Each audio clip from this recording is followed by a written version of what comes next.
Hi folks, this is Jay. Hope you're okay today. It's good to see you. I just want to talk to you about what I would call chocolate atheism, and I'll explain to you what that term means in a minute. The idea of chocolate atheism is that atheism in itself, with its own definition, is not really attractive to people.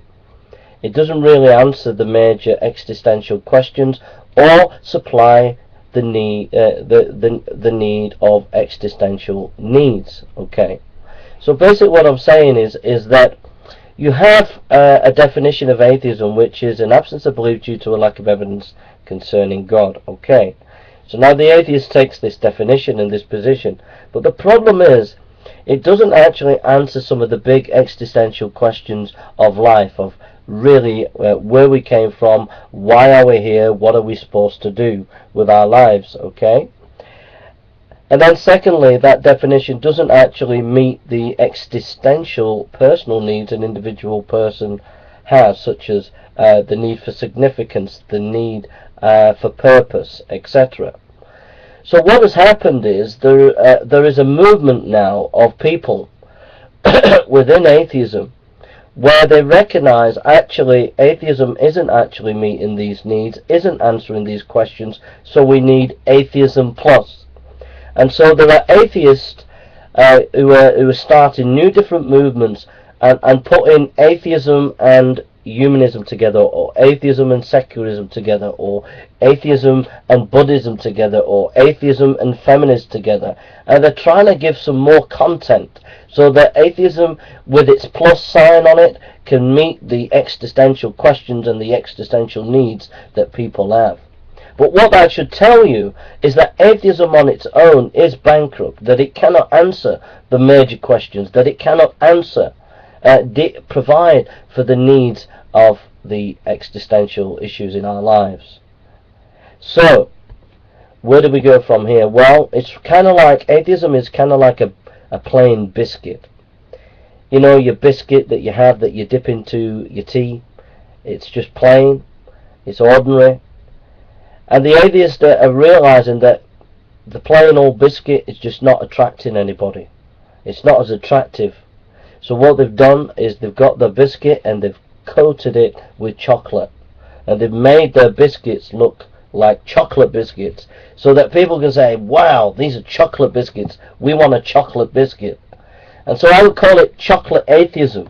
It's atheists realizing that atheism is not meeting the needs of people existentially, and giving it a chocolate coating, trying to make it attractive to people by having atheist plus, or trying to bring in a bit of Buddhism like Sam Harris does with his Buddhist meditation techniques, or trying to bring in some kind of secular issues alongside atheism, and then giving it a bit more of a solid content, so they think.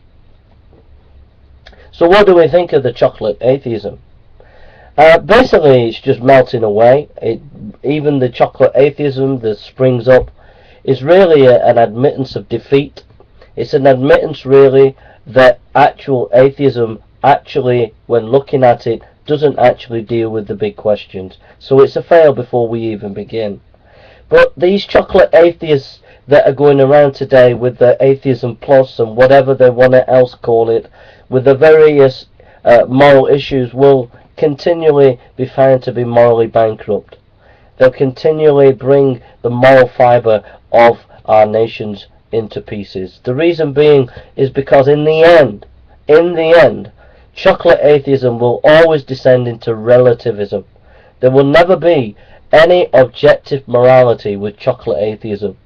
With atheism plus, or any other different type of atheism, it will always descend into relativism. That's where the atheism will always end. No matter what variety it comes to, it will always come to moral relativism.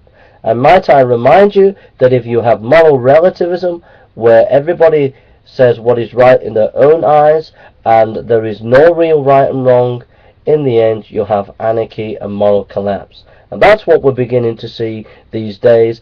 Moral anarchy is growing, moral collapse is growing, and it's a direct result because people are being influenced by this relativism and atheism cannot escape relativism too. Thank you for listening, and God bless you. Beware of chocolate atheism. If you take it, it will melt in your hands. Thank you for listening, and God bless you.